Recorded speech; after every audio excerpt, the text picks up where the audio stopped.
नमस्कार। श्रीमद् भागवत गीता के इस एपिसोड में आप सभी का स्वागत है। गीता का 7वां श्लोक युद्ध की घोषणा नहीं बल्कि मनुष्य के भीतर के मेरा और तेरा के संघर्ष का परिचय है। यहाँ दुर्योधन कहता है, अब हे द्विजोत्तम द्रोणाचार्य, मैं आपको अपने प्रमुख योद्धाओं के बारे में बताता हूँ जो मेरी सेना के नेता हैं। पर इन शब्दों के भीतर छिपा है अहंकार का बीज।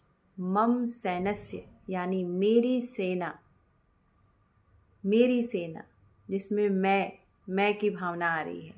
अस्माकं तु विशिष्टा ये तानि बोध द्विजोत्तम नायका मम सैनस्य संज्ञार्थ तानि ब्रह्मी ते। इसका अर्थ है, दुर्योधन कहता है, हे श्रेष्ठ ब्राह्मण द्रोणाचार्य, अब आप मेरे सेना के विशेष प्रमुखों को जानिए जिनका नाम मैं आपके ज्ञान के लिए, आपके नॉलेज के लिए बताता हूँ। सुनने में यह विनम्र लगता है पर भीतर गहराई में यह अहंकार और स्वामित्व की घोषणा है।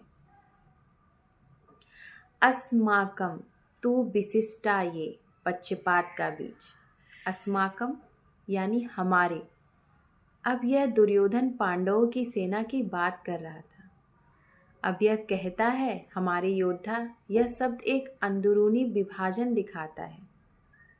यही है हर संघर्ष की शुरुआत, जब कोई व्यक्ति हम और वे में भेद करने लगता है।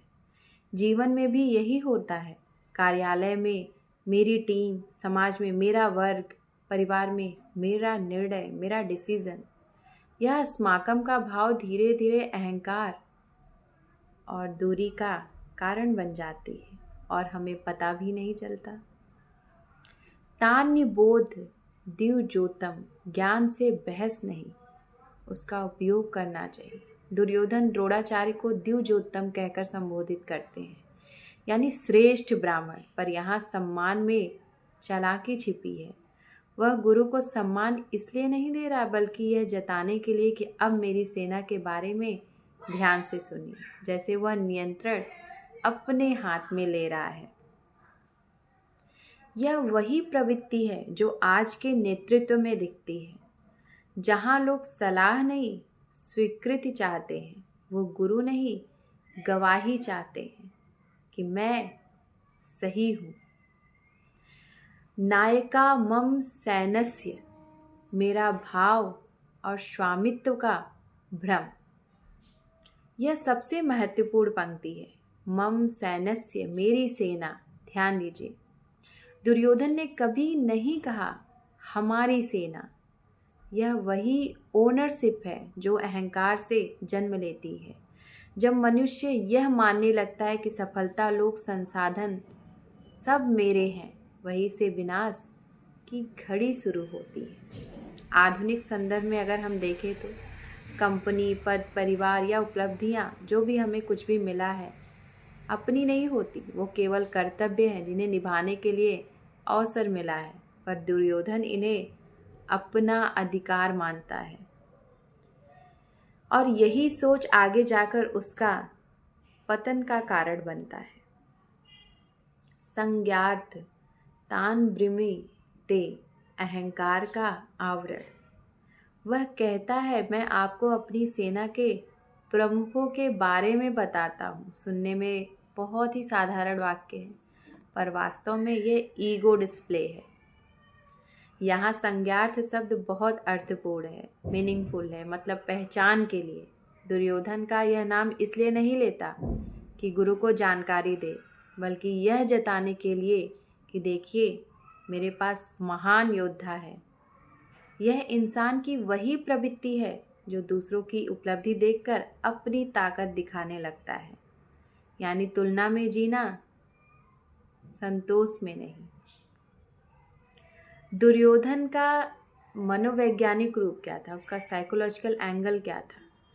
यह श्लोक एक मानसिक स्थिति दिखाता है जहां आत्मविश्वास और भय दोनों एक साथ हैं। वह अपने भीतर के डर को ढकने के लिए शब्दों में शक्ति दिखा रहा है। आज के जीवन में जब कोई व्यक्ति बार बार कहता है मेरे लोग, मेरी टीम, मेरा निर्णय, तो समझ लीजिए वह अपने आत्म संदेह को अहंकार से छिपा रहा है। असली नेता वो नहीं है जो मेरा कहे, बल्कि वो है जो हमारा महसूस कराए। अब हम इसका एक आधुनिक संदर्भ समझते हैं। आज का मम सैनस्य कई रूपों में दिखता है, जैसे ऑफिस में मेरी टीम, राजनीति में मेरा वोट बैंक, परिवार में मेरे बच्चे, समाज में मेरी सोच। यही सीमाएं हमारे भीतर कुरुक्षेत्र बनाती हैं और हर जगह कृष्ण की गीता हमें यही सिखाती है कि कर्तव्य करो, अपना काम करो, स्वामित्व मत लो, क्योंकि जो कर्म को अपना मानता है वो परिणाम से बध जाता है और जो उसे कर्तव्य मानता है वो मुक्त हो जाता है।